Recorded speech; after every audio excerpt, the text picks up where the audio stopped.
Was the dev stream good?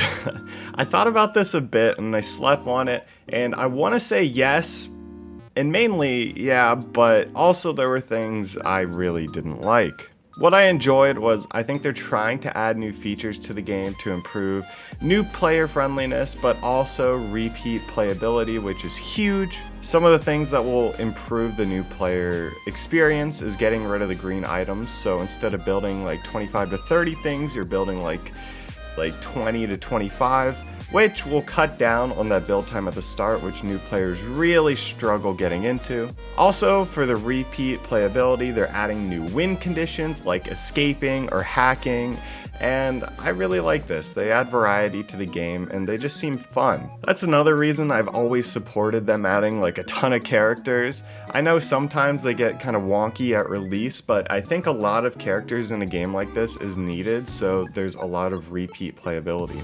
Things I was neutral on were like the battle pass. I think it was alright. I don't love the theme, but again, it's not going to sell as well as the beach one.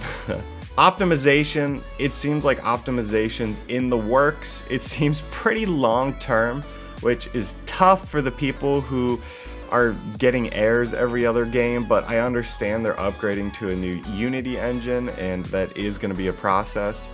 And then, what did I not like? Things that really annoyed me were they kind of dug their heels in on the balancing changes they've been making. A lot of the community has been expressing feedback like, hey, this ain't it.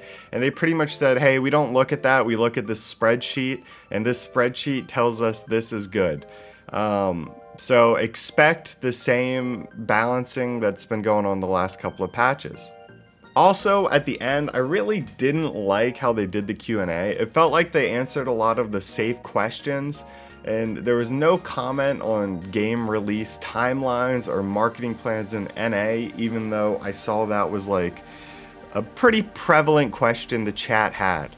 The lack of communication with these kind of things is why influencers quit the game. It's because they don't really see a future in the game if you guys aren't laying out a timeline of when this game's gonna release. Like, we're on Season 7, which is why creators that I watched in Season 2 no longer play the game. Like, 9 out of 10 of the creators I started watching when I started playing no longer play. So that's kind of sad, but the new Catgirl looks lit, so that's my takeaways.